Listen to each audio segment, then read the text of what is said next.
নমস্কাৰ আসাম টেক টকছৰ প্ৰতিগৰাকী দৰ্শকক মই কিতিয়া স্বাগতম জনাইছো আৰু এই মুহূৰ্তত লৈ আহিছো কেইবাটাও গুৰুত্বপূৰ্ণ খবৰ আজি হৈছে 21 জুন আৰু আজি ভাৰতৰ লগতে অসমৰ বিভিন্ন প্ৰান্তৰ পৰা এনে ধৰণৰ খবৰসমূহ নিতৌ চাবৰ কাৰণে আসাম টেক টক চেনেলটো সাবস্ক্ৰাইব কৰি কাষত থকা বেল আইকনটো প্ৰেছ কৰি দিব আৰু ভিডিঅ'টোত এটা লাইক কৰি মোক উৎসাহিত কৰিবলৈ একেবাৰে নাপাহৰিব আৰু যদি ফেচবুকত চাইছে তেন্তে আমাৰ পেজটো ফলো কৰি দিব তেন্তে হওক আজি গুৰুত্বপূৰ্ণ খবৰকেইটা আৰম্ভ কৰো দৰ্শকসকল এই মুহূৰ্তৰ খবৰটোতকৈ ডাঙৰ খবৰটো হৈছে পৰিসৰ বৃদ্ধি পাইছে জুনমনি ঘটনাৰ তদন্ত এটা ইখনৰ পিছত খিখন জিলাত সিবিআই অভিযান নকল খুন বেপাৰীৰ পৰা চাহ দোকানলৈ অভিযান সিবিআই নকল খুন মাফিয়া আজগৰ আলীৰ ঘৰত সিবিআই অভিযান এবাৰ আৰু গহপুৰলৈ সম্প্ৰসাৰিত হৈছে সিবিআই তদন্তৰ পৰিসৰ আৰু গহপুৰৰ ডুবিয়াৰ এখন হোটেলত সিবিআই দল লখিমপুৰ বঙালমৰাৰ পৰা আহি হোটেলখনত সোমাইছিল জুনমনিয়ে ইয়াৰ লগতে জুনমনি ঘটনাৰ সন্দৰ্ভত প্ৰকাশ পাইছে নন তথ্য এতিয়া এসপি লিনা দলেকো খুটপুছ কৰাৰ পূৰ্ণ সম্ভাৱনা আছে পিঠকে পিঠকে দুটা দলত বিভক্ত হৈছে সিবিআই দল লখিমপুৰ নগাঁৱত ঘণ্টা ঘণ্টা ধৰি বহু আৰক্ষীক জেৰা চলাইছে ইয়াৰ লগতে নগাঁও আৱৰ্ত ভৱনত জেৰা ওচি পৱন কলিতাক লগতে মৰিকলং থানাৰ আইচি মনোজ বৰুৱাকক জেৰা আৰু ইয়াৰ লগতে আজগৰ আলীৰ লগতে আজগৰৰ মাটিকো জেৰা চলাইছে উত্তৰ লখিমপুৰ থানাৰ ওচি ভাস্কৰ কলিতাকো জেৰা আৰু পৰিসৰ বৃদ্ধি পাইছে জুনমনি ঘটনাৰ তদন্ত এতিয়া পৰৱৰ্তী বিগ ব্ৰেকিং নিউজটো হৈছে মুছলমানৰ সহায় বিচাৰিলে মুখ্যমন্ত্ৰী হিমন্ত বিশ্ব শৰ্মাই মোৰ মনত হিন্দু মুছলমান বুলি একো নাই তুষ্টিকৰণ নকৰাকৈ বিজেপিয়ে হিন্দু মুছলমান সকলোকে সাথ দিছে বুলি কৈছে হিমন্ত বিশ্ব শৰ্মাই 2024 নিৰ্বাচনত মুছলমান ৰাইজৰ ভোট বিচাৰিলে মুখ্যমন্ত্ৰী হিমন্ত বিশ্ব শৰ্মাই এই মুহূৰ্তৰ বিগ পলিটিকেল নিউজ মুছলমান মানুহে বিজেপিক ভোট নিদিয়া কথাটো মিছা এই মন্তব্য কৰিছে মুখ্যমন্ত্ৰী হিমন্ত বিশ্ব শৰ্মাই আৰু আমাৰ বাবে হিন্দু মুছলমান নাই বুলি কৈছে হিমন্ত বিশ্ব শৰ্মাই লগতে কৈছে যে প্ৰধানমন্ত্ৰী নৰেন্দ্ৰ মোদীয়ে সকলো দুখীয়া মানুহৰ বাবে ঘৰ বনাইছে আমি হিন্দু মুছলমান নাচাওঁ অৰুণোদয় আঁচনি হিন্দুও পাইছে মুছলমানেও পাইছে বুলি কৈছে ৰেচন কাৰ্ডো আমি হিন্দু মুছলমান নোচোৱাকৈ দিছো আজমলৰ দৰে মাৰ্কা মৰা লোকে ৰাইজক বিপথে পৰিচালিত কৰে যেতিয়ালৈকে আজমল কংগ্ৰেছক মুছলমানে পুহিব তেতিয়ালৈকে অসমৰ মুছলমান সমাজ কেতিয়াও আগবাঢ়ি যাব নোৱাৰে বুলি কৈছে হিমন্ত বিশ্ব শৰ্মাই আমাৰ মুছলমানে যিদিনাই নামাজত শিক্ষাৰ বাবে সংকল্প ল'ব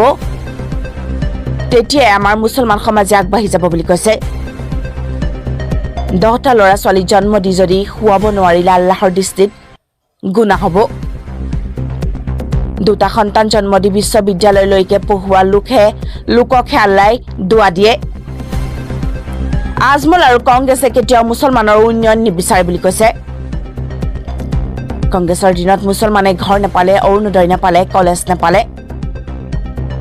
বিজেপিয়ে তুষ্টিকৰণ নকৰাকৈ সমানে সাথ দিছে হিন্দু মুছলমান খ্ৰীষ্টান লগ লাগি নৰেন্দ্ৰ মোদীক সমৰ্থন কৰক আজমল সাহাবক এমপি বনাই মুছলমানৰ কোনো লাভ নাই বুলি কৈছে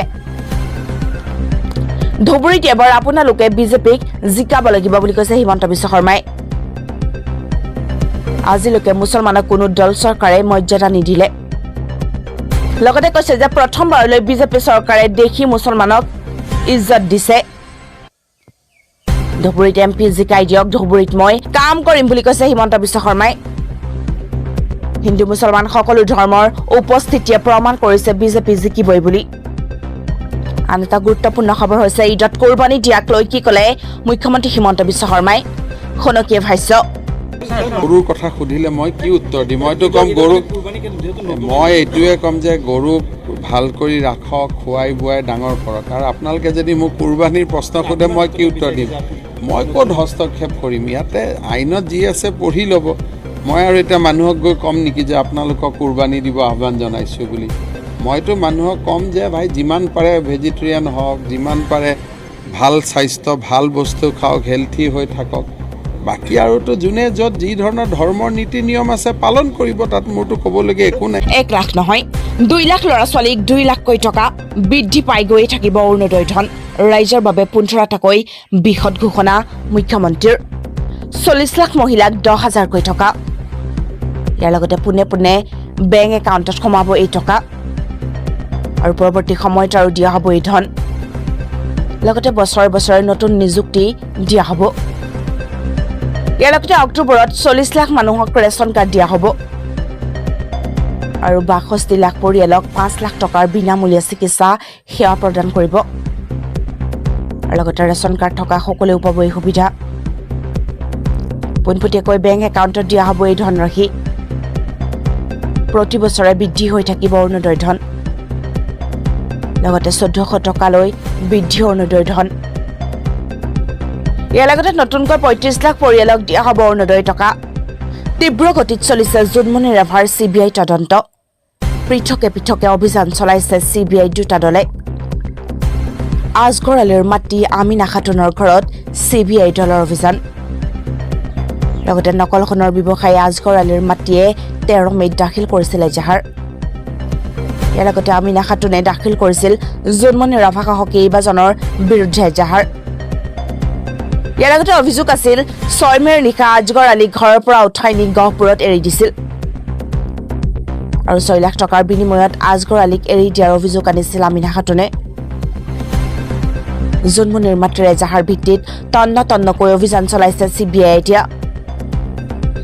লখিমপুৰত উপস্থিত CBI আনটো দল অসমৰ সমষ্টি পুনৰ নিৰ্ধাৰণৰ খচৰা প্ৰকাশ নিৰ্বাচন আয়োগৰ সকলো জল্পনা কল্পনাৰ অন্ত পেলাই ভাৰতৰ নিৰ্বাচন আয়োগে মঙলবাৰে সন্ধিয়া প্ৰকাশ কৰে অসমৰ সমষ্টি পুনৰ নিৰ্ধাৰণৰ খচৰা প্ৰস্তাৱ এই অনুসৰি পৰামৰ্শ আৰু আপত্তি দৰ্শোৱাৰ সময়সীমা বান্ধি দিয়া হৈছে অহা 11 জুলাইলৈকে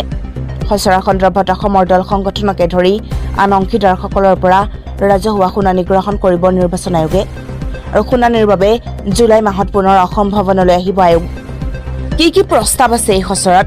একেই থাকিব লোকসভা আৰু বিধানসভাৰ আসনৰ সংখ্যা এই খচৰাত বিধানসভাৰ আসনৰ সংখ্যা পূৰ্বৰ দৰেই 126খন আৰু লোকসভাৰ আসনৰ সংখ্যাও 14খনতে ৰখা হৈছে 19খন বিধানসভাৰ আসন আৰু 2খন লোকসভাৰ আসন অনুসূচিত জনজাতিৰ বাবে সংৰক্ষিত কৰাৰ প্ৰস্তাৱ ৰখা হৈছে একেদৰে 126খন বিধানসভা আসনৰ ভিতৰত 9খন বিধানসভাৰ আসন আৰু অনুসূচিত জাতিসমূহৰ বাবে এখন সংসদীয় আসন সংৰক্ষিত কৰাৰ প্ৰস্তাৱ কাজিৰঙা নামেৰে পৰিচিত হ'ব কলিয়াবৰ সমষ্টি তেজপুৰ লোকসভা সমষ্টিৰ নাম হ'ব শোণিতপুৰ ইয়াৰ লগতে মঙলদৈ লোকসভা সমষ্টিৰ নাম হ'ব দৰং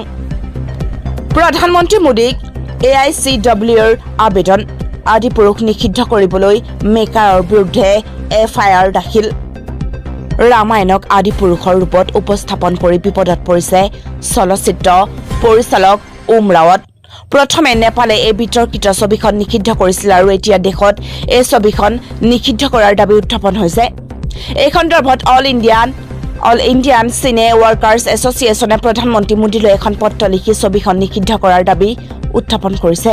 ইয়াৰ সমান্তৰালকৈ সন্থাই ছবিখনৰ পৰিচালক ৰাৱত আৰু সংলাপ লেখক মনোজ মুন্তাছিৰ শুক্লৰ বিৰুদ্ধে FIR পঞ্জীয়নৰ কথাও কৈছে ৰাজ্যত এতিয়া বানৰ ফলত 4 শতাধিক গাঁও পানীৰ তলত বহু ঠাইত স্বাভাৱিক জীৱন যাত্ৰা সম্পূৰ্ণৰূপে ব্যাহত মুখলধাৰ বৰষুণ আৰু বানপানীৰ ফলত অসমত গুৰুতৰ পৰিস্থিতিৰ সৃষ্টি হৈছে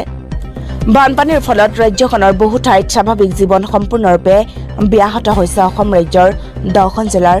জলমগ্ন অঞ্চলত এতিয়া প্ৰায় 31,000 লোক বাস কৰি আছে আৰু মঙলবাৰে বান পৰিস্থিতি অপৰিৱৰ্তিত অৱস্থাত আছে আৰু প্ৰশাসনিক পৰ্যায়ত সাহায্য আৰু উদ্ধাৰ অভিযানো আৰম্ভ কৰা হৈছে বুলি বিষয়াসকলে সদৰি কৰিছে পূজাৰ বেলেনো নুফুটে এনেকৈ আজি আকৌ নুনমাটিত ফুটিল পানীৰ পাইপ